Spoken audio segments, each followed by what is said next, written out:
Question समझो अगर, discuss how the recent US operation in Venezuela poses normative मतलब norms based international order के, and strategic मतलब strategic अपनी जो अलायंसेस होगी, स्ट्रेटेजिक इंटरेस्ट हो गए, स्ट्रेटेजिक ऑटोनॉमी होगी, and dilemmas for India in balancing relation with major powers and the global south. This has given you the outcome कि हमने दो चीजों में लिखना है, India as the leader of global south and India as the partner of major powers. तो इस पे तीन कीवर्ड्स से हम डिस्कस कर सकते थे. एक तो हो गया प्रिंसिपल. प्रिंसिपल प्रिंसिपल तो कहेगा इंटरनेशनल लॉ को फॉलो करो और इसको अपोज करो, पर प्रिंसिपल के साथ साथ एक और प्रैग्मेटिज्म कि यार यूएस बहुत बड़ी पावर है, एकदम से नहीं पंगा ले सकते. और तीसरा वर्ड यहीं पे वुड बी पार्टनरशिप्स, कि इंडिया की यूएस और वेनेजुएला दोनों के साथ पार्टनरशिप है. वेनेजुएलन प्रेसिडेंट्स भी हमारे यहाँ विजिट करते थे, ह्यूगो चावेज जैसे जैसे पहले थे. यूएस तो बार बार हमारे साथ डील करता ही रहता है, द बिगेस्ट इकोनॉमी. तो इन तीन वर्ड्स के ऊपर हम लोग सोच सकते थे. पॉइंट्स एक बारी मैं लिखवा देता हूँ, थोड़ा सा काम आ जाएगा कि नॉर्मेटिव पॉइंट्स क्या हो सकते हैं और स्ट्रेटेजिक पॉइंट्स क्या हो सकते हैं. राइट? हाँ जी मैम. प्रैग्मेटिज्म मीन्स प्रैक्टिकलिटी, कि प्रैक्टिकली भी तो चलना है, सिर्फ आइडियलिज्म पे नहीं चलना. सिर्फ एथिक्स नहीं है सिलेबस में, GS2 भी है ना, 1 2 3 भी है, सिर्फ 4 नहीं है. Right? So let's write down certain points. Normative में क्या क्या लिख सकते थे हम?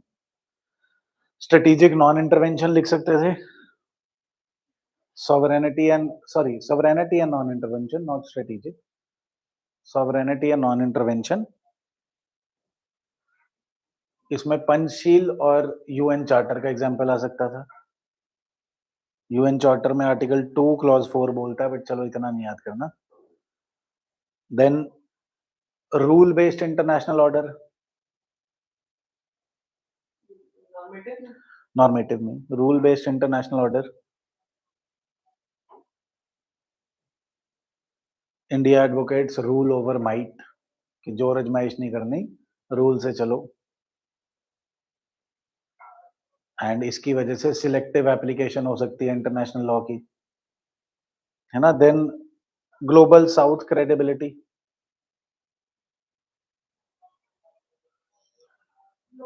साउथ क्रेडिबिलिटी, ग्लोबल साउथ का लीडर बनना चाहता है इंडिया, छोटी नेशंस का, उसमें क्रेडिबिलिटी, अगर अभी कुछ नहीं बोलेंगे तो क्रेडिबिलिटी चली जाएगी. डायलेमा दिख रहा है. देन उसके बाद president anxiety. President PRECEDENT, president else पहले अगर नहीं समझ आ रहा तो प्रेसिडेंट होता है कि एक ये फर्स्ट स्टेप इन्वॉल्व हो गया, एक लेट्स से रोल मॉडल हो गया, रोल मॉडल नहीं, लेट्स से एक एग्जांपल हो गया कि अब लोग इसे फॉलो कर सकते हैं. आसपास की बड़ी कंट्री हर छोटी कंट्री का प्रेसिडेंट उठाने लग गई, जाके उनका लीडर उठाने लग गई. This might serve as a precedent for other such incidents. तो ये बढ़ सकता है. अब इसको रोकें कि इससे लड़ें. Again dilemma. Then strategic dilemmas में Indo US strategic partnership,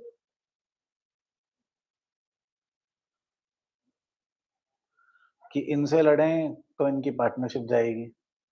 then multipolar balancing, इसमें रशिया, चाइना एंड यूएस का एंगल आ जाएगा. Multipolar balancing. Then energy and economic interest. ये PCS मेंस वाले भी ध्यान से रखना यार, कभी कभार सवाल आ जाता है ऐसा ना, घुमा फिराया हुआ. Energy and economic interest. एक minute please.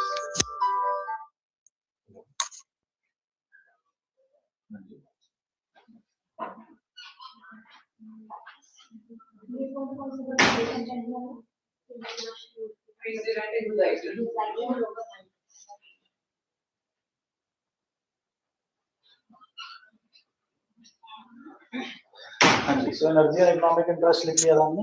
UN diplomacy, being a part of UN, अब इंडिया उसको सपोर्ट करे या यूएस को सपोर्ट करे. बाय द वे एक फैक्ट लिख लेना, लगभग सिर्फ 100 ही इंडियंस हैं वेनेजुएला में, अप्रोक्सीमेटली ओनली दिस. इतने तो एक क्लास में भी हो जाते हैं, है ना? बड़ी-बड़ी क्लासें लगा रहे होते हैं, 4-400 बच्चे बिठाए होते हैं। हाँ जी, 150 नहीं 4-400 भी हैं जी। 400-400 वाली क्लासें भी हैं इंडिया में। पूछो हैं कि नहीं? और 400 के 400 फेल। एनी हाउ सो एक छोटी-सी वे फॉरवर्ड तो ऑब्वियसली इसी को यूज़ कर सकते हैं। एक छोटी-सी कंक्लूजन भी लिख लो, काम आएगी कभी ज़िंदगी में।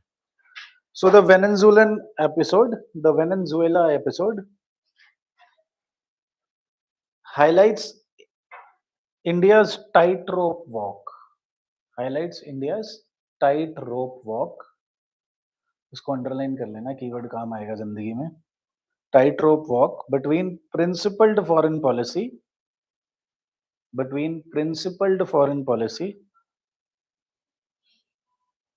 and strategic realism.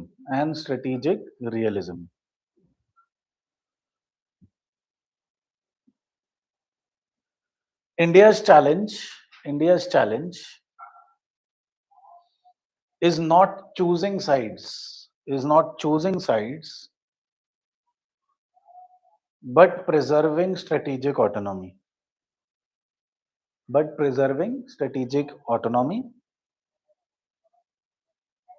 While reinforcing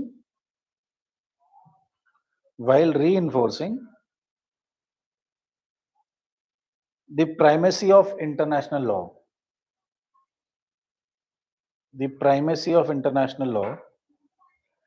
In an increasingly the strategic autonomy while reinforcing the primacy of international law in an increasingly power driven global order. So अब ये लंबी कंक्लूजन क्यों करी है हमने? आई डू नॉट एक्सपेक्ट कि आप लोग बिल्कुल ऐसे पेपर में जाके ऐसे लिख पाएंगे, नहीं आएगा, आई एम श्योर। शायद मुझे भी ना आए इतना इतना स्पेसिफिक लिखना, राइट? वो सोचने का इतना टाइम नहीं होता। But from this conclusion you can take out points, जैसे वर्ड्स की यूजेज, कि हमने ये नहीं बोला कि इंटरनेशनल लॉ को ऊपर रखना, we use the word primacy of international law. Look at the subtlety of the language. ऐसी सी लैंग्वेज चाहिए जो आपको ब्यूरोक्रेटिक बनाती है, rather than school type of personalized language. We need these kind of jargons.